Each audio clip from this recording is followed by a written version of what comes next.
What up, YouTube? Welcome back to the Bird's Eye View Show. We got a couple of topics to go through tonight. So bank, as you see on the screen, Bank of America's down. I just started seeing stuff about that, like probably 10, 15 minutes ago, while I started setting things up for the show. And then Verizon's also down. We'll get into some of that and get into some Diddy stuff. And then the biggest thing being the port strike that's probably going to start affecting you and me at home very, very soon. But let's get into it. Bank of America, apparently people are seeing like zero balances, outages. Let's see about I just found the wildest plugin that's got me feeling like a big old kid all over. Good afternoon, everyone. I'm Annabelle Sedano. Let's get right to it. We begin at 3 with that Bank of America outage. It's impacting customers here in Los Angeles and across the country. NBC4's Camilla Rambaldi joins us live from Burbank with what the bank is saying and what customers are experiencing today. Camilla.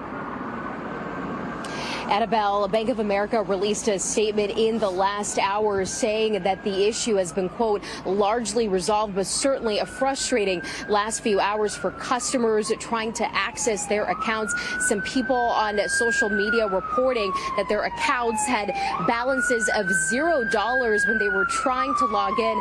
Others saying they received a message saying that their account was temporarily unavailable. And those comments have been flooding the Facebook page of Bank of America today. People trying to figure out what was going on, hoping to get an update. The issue was also reported by customers in New York and Dallas and Seattle, according to the website Down Detector. One woman I spoke with who didn't want to be on camera told me she was having issues completing a transfer, but was still able to make a purchase. I spoke to one man who was also having the same issue today. Some also still waiting for their account to update. It's just a little puzzling, but, not super frustrating because that's something that's not urgent. So I can do that anytime today. Hopefully it's better. Hopefully it's working again by the end of the day. I checked my bank account and it didn't do what it usually does. So I was expecting to see how much money I had. So I was going to withdraw today. So it didn't tell me. So I was like, you know what? I'm going to the bank right now to see what's up. I'm not going to panic yet. A statement to NBC4 from Bank of America reads, some clients are experiencing an issue accessing their accounts and balance information today. These issues are being addressed and have large... All right, so it doesn't seem to be that big of an issue. Just kind of the timing is a little weird with everything else going on. Actually, before we get too deep into the show, I want to go ahead and give another moment to Western North Carolina. I encourage y'all to, spread the word, talk about it, donate if you can, because Western North Carolina, especially Asheville, where I was just living at, is hit super extra hard. There's still a lot of people trapped out there, so if nothing else, try to keep them in your thoughts and prayers. But let's get into some more of this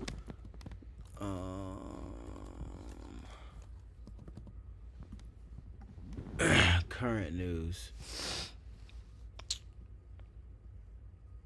40 minutes, 120 new sexual assault allegations.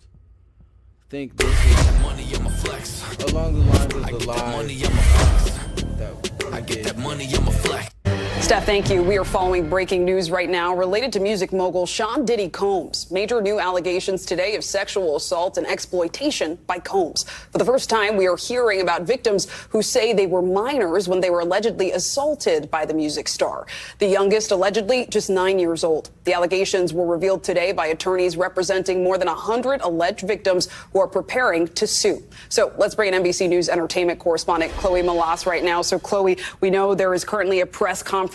So wait, like, there's a criminal case. How they gonna? It's like, if he gets charged, with everything that's been brought, as far as the indictment, he gonna be in jail. and I'm sure his assets will be frozen. So I guess they'll probably like auction off his estate or something like that to pay all of these victims. Most likely what'll end up happening, because it's not gonna be like him actually like writing checks, paying people, because he gonna be behind the bizarre. Underway. We do have a live picture of that. Can you just walk us through these new allegations and tell us if we've heard from Combs yet? So the individual that you see on the screen right now, that is an attorney based out of Houston, Texas, and his name is Tony Busby. He's been a part of some very well-known litigation over the years involving a BP oil spill, even involving the Astroworld Music Festival crisis where some individuals were killed during a stampede. So he has made headlines before. But this is pretty shocking. So he is claiming right now at this press conference that he has had over 3,000 individuals reach out to his law firm in Houston, Texas, that he and his team have been vetting these claims, that now they are representing over 120 accusers, and that over the next 30 days, they will begin to file different civil suits, that this is not a class action lawsuit, that they are going to continue to vet these allegations, but right now they feel strong about these. The fact that like they're not pulling it together as a class action lawsuit. They fight in each and every case individually against Diddy with these civil suits. So that's kind of that's kind of big. That means like it's most likely like his whole like any aside from any money that he's like super duper hidden on an offshore basis, like his whole estate's probably gonna be auctioned off down, like dwindled to like probably him still owing money after the fact. Like, so any of his assets that are still pulling in profits, we'll just be paying this off probably until he's not breathing anymore. So he also said today that it's not just Combs that will be named as a defendant, that there will be other high-profile individuals, some household names. He says, quote, many powerful people, there are many dirty secrets. He says that his team has collected pictures, video, and that the allegations include violent sexual assault or rape, facilitated sex with a controlled substance, dissemination of video recordings, and sexual abuse of minors. So this was something else that they talked about, that there are 25 accusers who were allegedly minors at the time that these allegations took place, starting in 1991, span all the way up over 2 decades. He also talks about where these individuals are from. He said that they hail from more than 25 states, New York, California, Florida. We know that Diddy had a residence in Miami, Georgia. We've reached out to Sean Combs' legal team for comment. They have not yet responded. Combs is currently being held at the Metropolitan Detention Center in Brooklyn while he is awaiting trial on the New York indictment, where he is charged with racketeering, sex trafficking, and prostitution charges. Now, I also just want to point out that they also claim that 62% of these individuals are identifying as an African American, and that they are evenly split between female accusers and male accusers, and Clay. So this is very interesting. And he said that look, I know that everybody expected me today or wanted me to name other high profile individuals. He says, I'm not going to do that today, but it will come at some point. And he says that these names will shock you. Wow. I mean, shocking details. Oh man, y'all put in the comments like who y'all think is about to get named. I know there's a lot floating around the interwebs and whatnot as far as like big names like Jay-Z, and I don't want to speak on too many names before the names come out, but there's a whole bunch of I'm sure y'all been scrolling and seeing all the people getting and dabbling into it and giving information on what's going on. So I'ma definitely keep this story in the pocket for the next couple of episodes, and make sure I get y'all the right information and whatnot in a timely manner. I know the video's been coming a little bit slow the past couple of days, but we're shifting gears a little bit. You know, we had the announcement that we're having a baby and whatnot, so just setting everything in stones and getting everything in place and whatnot. But let's talk about this port strike, because I feel like everything else is just more of a distraction, because what really, really, truly matters to us Americans. Well, I mean, I know I probably have some viewers that aren't Americans, but for my American viewers, what's probably gonna affect you the hardest and the most is the U.S. port strike. So, let's get into this, and this is about 12 minutes. What we do is that we pass I your don't furniture love for Fox, you in but under I 14 mean, days, it's hard guaranteed. to be, You don't even pay I us feel like until it's gotta be hard to be 7:18 biased here on on the East Coast, and port strike, taking you back out live to Jersey City, New Jersey. Port workers already walking the picket lines early this Tuesday in a strike over wages and automation that could reignite inflation and cause shortages of goods if it goes on more than a few weeks. According to the Associated Press, the contracts between the ports and about 45,000 members of the International Longshoremen's Association expired at midnight. And even though progress was reported in talks on Monday, the workers went on strike, as you're seeing right now. The strike affecting 36 ports is the first by the union since 1977. Damn. Joining us live this morning to further discuss this breaking news alert is Jason Greer, founder and president of Greer Consulting Incorporated. Jason, good morning to you. Thank you so much for joining us. Good morning.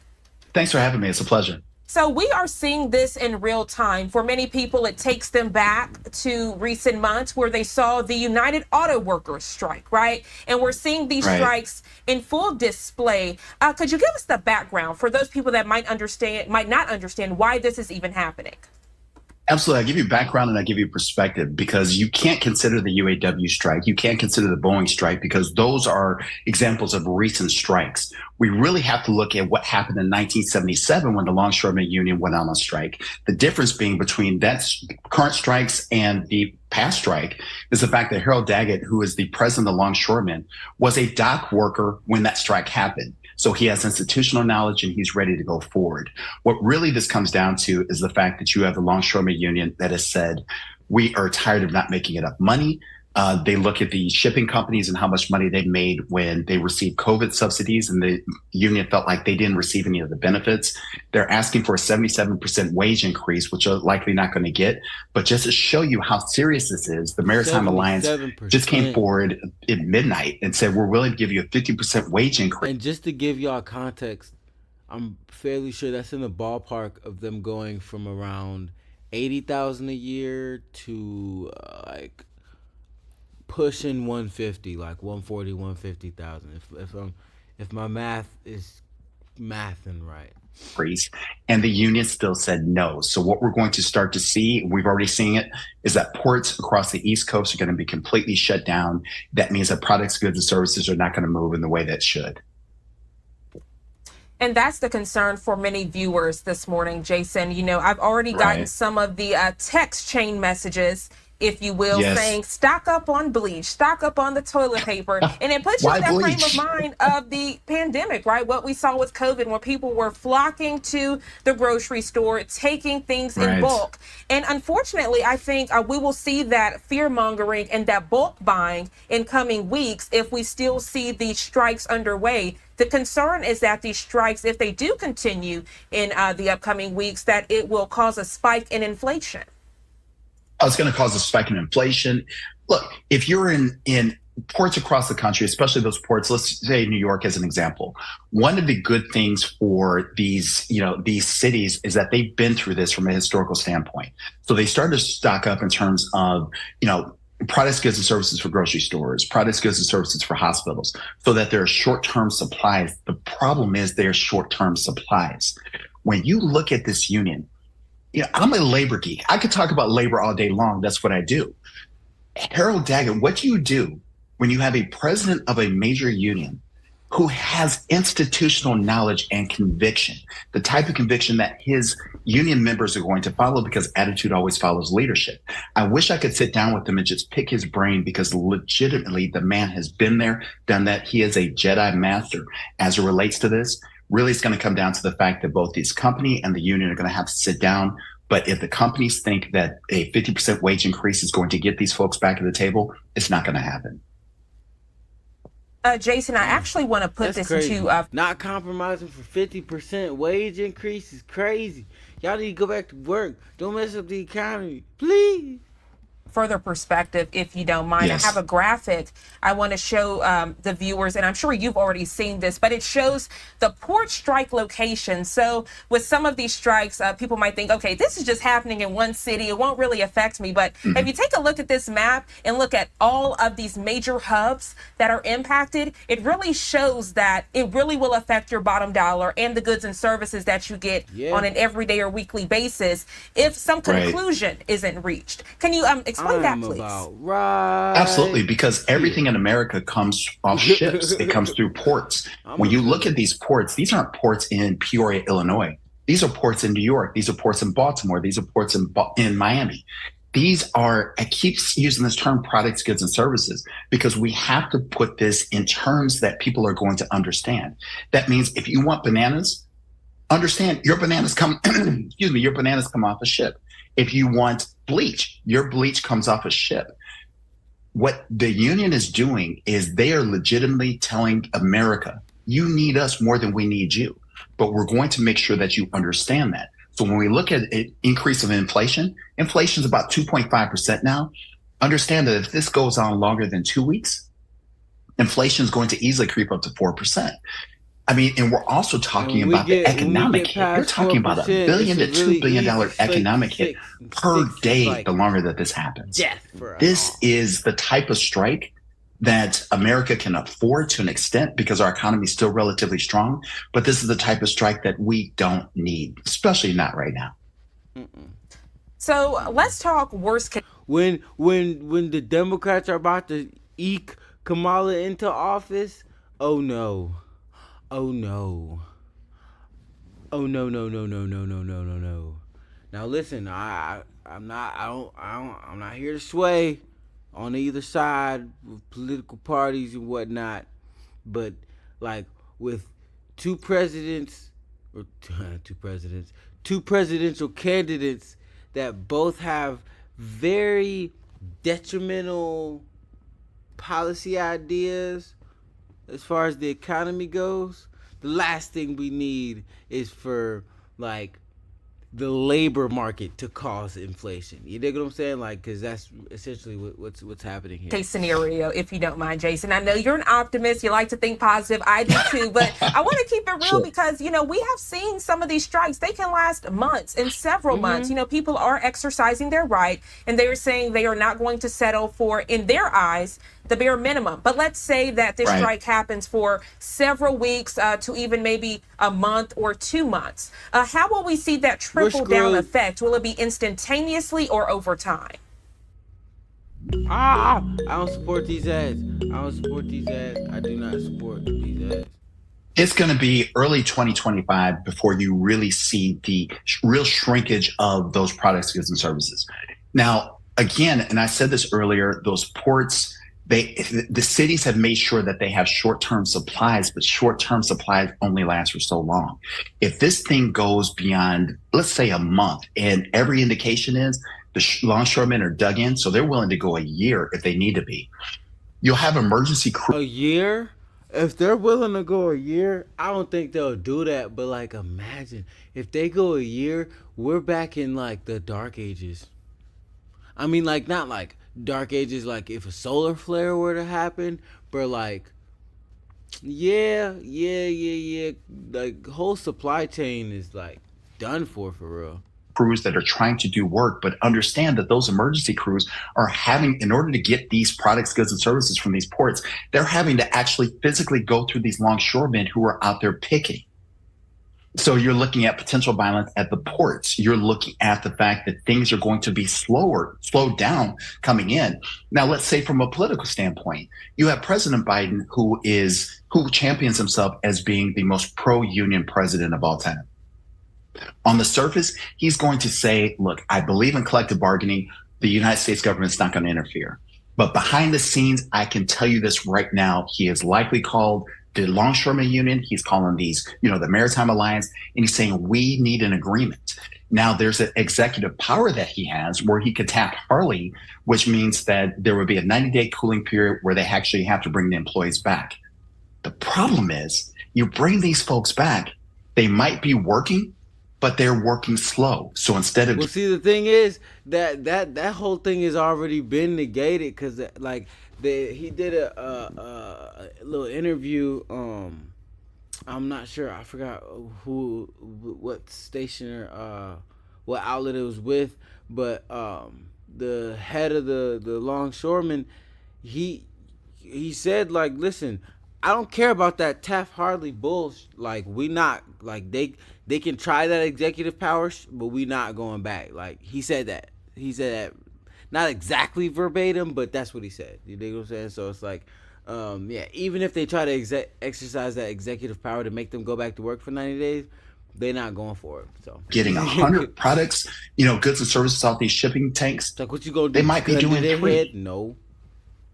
I am the optimist, as you put it, and I love to think big picture, but I'm also putting this in terms that people are going to understand. This is going to slow down the country. Inflation is going to go through the roof. And the longer this thing goes on, the costlier it's going to be. Jason, I want to look at, you did mention the Biden administration and politics. So I think it's also important to look at what we're seeing internationally with the Red Sea, the Yemen Houthi rebels. They've been literally setting barges and shipping containers on fire out in that area. And some people are wanting to know if this strike could impact international shipping in some way, or even maybe that local mom and pop shop that is a small business. Absolutely. We live in a global economy. So what happens in Miami happens in Yemen. What happens in New York happens in Africa. We live, breathe, and die by our ports. And we don't think about it because look, we are the microwave generation. We're so used to having what we want when we want it. Now, and that again comes back to the perspective of the longshoremen. They don't care if you don't like them. They don't care if you hate them. They don't care that sympathize with you if you lose your job, because all of a sudden, if you're a car salesman, now all of a sudden you can't get cars. Therefore, your car dealership goes under. But they're trying to make a bigger point. But the thing that I say about strikes is not just about the fact that one particular group is striking. It's about the solidarity that's created elsewhere. From a global perspective, when people see the longshoremen standing up here, who's to say they're not going to be someplace else in another part of the world saying, if they can stand up, we can stand up. The impact globally can be catastrophic. $1,360 per month. That cannot buy you a Lamborghini, a private jet, or a mansion, but it can. Jason, I'm glad you mentioned that solidarity, because for some of the viewers this morning, I'll be honest, they might be confused why this strike is even happening. If you look at the ILA members, they have a base salary of about $81,000. And then if they get overtime, that could increase to around $200,000. You say that to the everyday American, they're like, okay, what's the problem? That sounds like a great paycheck. Right. So what is the real issue here? Because for some viewers, they might not understand why $81,000 is not a good paycheck for those members in this line of work. Absolutely. And I'm glad you asked this question. $81,000, a pay range of $81,000 to $200,000 sounds like a lot of money. And to the average person, it is. But what these dock workers are looking at is, you might pay me $81,000, but you, the company, you're making billions, not millions, you're making billions, and you're only giving me $81,000.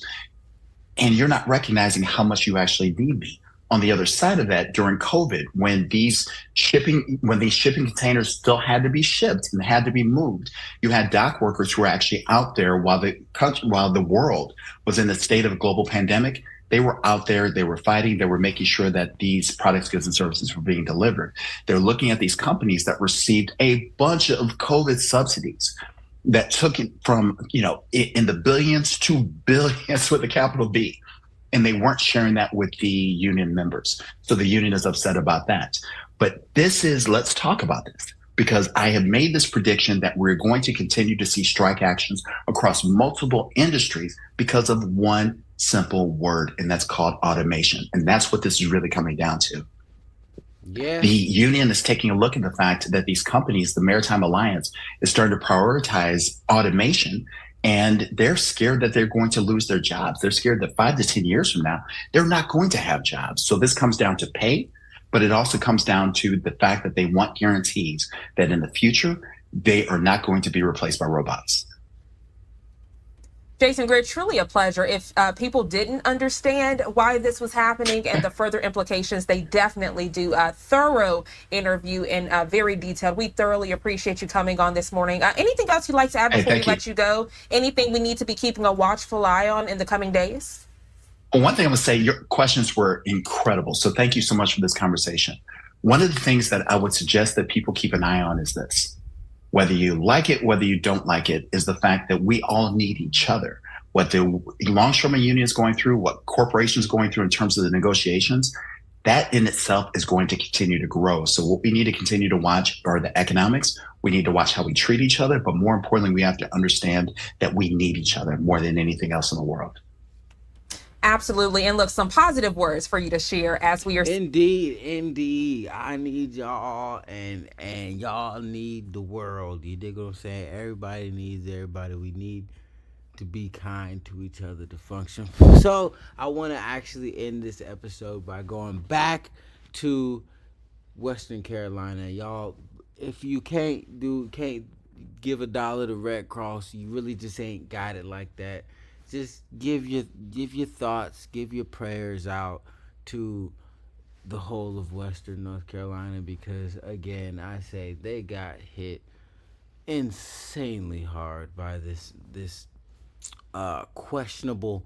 very questionable storm. I will be doing a video on exactly how questionable this storm's been, because I've been down the rabbit hole, y'all. I've been down the rabbit hole, and I believe that they destroyed one of my favorite towns that I was living in for some lithium batteries.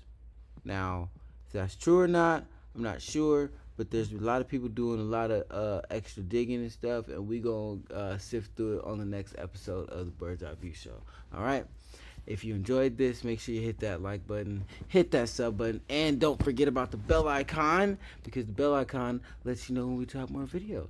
All right? I love y'all. Make sure you're kind to somebody today. I'm going to catch y'all on the next one.